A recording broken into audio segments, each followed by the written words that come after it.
আসসালামু আলাইকুম রহমতুল্লাহ। সুপ্রিয় শিক্ষার্থীবৃন্দ, মেকানিক্যাল ইঞ্জিনিয়ারিং চ্যানেলের পক্ষ থেকে তোমাদের সকলকে জানাচ্ছি আন্তরিক শুভেচ্ছা। এই ভিডিওটা তৈরি করছি এসএসসি বা সমমান পরীক্ষার বিষয়ভিত্তিক নম্বর বিভাজন নিয়ে, যেটা 2026 সালের পরীক্ষা থেকে কার্যকর করা হবে। আজকের এই ভিডিওতে আমরা তোমাদের উচ্চতর গণিত যে বইটা রয়েছে তার মানবন্টন বা নম্বর বিভাজন নিয়ে আলোচনা করব। যারা বিজ্ঞান বিভাগের শিক্ষার্থীরা আছো, অর্থাৎ যারা সায়েন্স নিয়ে পড়াশোনা করছো, তাদের জন্য মূলত এই বিষয়টা। তবে কেউ যদি চায় তারা এই বিষয়টা না পড়ে তার পরিবর্তে কৃষি শিক্ষা বা গার্হস্থ্য বিজ্ঞান সেই বিষয়গুলো কিন্তু পড়তে পারে, সেই সুযোগটা রয়েছে। তো তোমাদের হচ্ছে মোট 100 নম্বরের পরীক্ষা হবে, যার মধ্যে তত্ত্বীয় অংশে রয়েছে 75 নম্বর আর ব্যবহারিক অংশে রয়েছে 25 নম্বর। তো তত্ত্বীয় অংশ মানে সৃজনশীলের জন্য মোট সৃজনশীল প্রশ্ন থাকবে হচ্ছে 40 নম্বরের, সংক্ষিপ্ত প্রশ্নের জন্য রয়েছে 10 নম্বর আর বহু নির্বাচনী প্রশ্নের জন্য 25 নম্বর। এই হচ্ছে মোট 75 নম্বরের তত্ত্বীয় অংশ। তো প্রতিটা সৃজনশীল প্রশ্ন আবার 10 নম্বর করে, প্রতিটা সংক্ষিপ্ত প্রশ্ন আবার 2 নম্বর করে, আর প্রতিটা বহু নির্বাচনী প্রশ্ন 1 নম্বর করে। ক বিভাগে থাকবে বীজগণিত, যেখান থেকে 3টা প্রশ্ন থাকবে।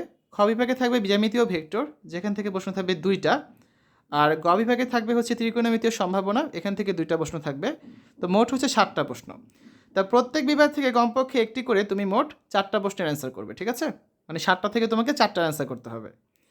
আর তৃতীয় অংশে সংক্ষিপ্ত প্রশ্ন যেগুলো, এখান থেকে মোট 7টা প্রশ্ন থাকবে, সেখান থেকে তুমি যে কোনো 5টার অ্যান্সার করবে। তাহলে সৃজনশীলে 40, সংক্ষিপ্তে 10, 40 আর 10 50। বাকি 25 নাম্বার থাকবে হচ্ছে বহু নির্বাচনী প্রশ্নে।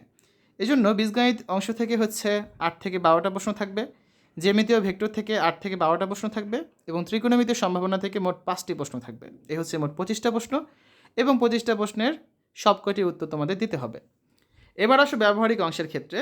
পরীক্ষণে 5টি কার্যক্রম থাকবে, এর মধ্যে 2টি কার্যক্রম সম্পন্ন করতে হবে, প্রতিটা 10 করে 20 নাম্বার, এবং অনুশীলনে থাকবে 20 নাম্বার।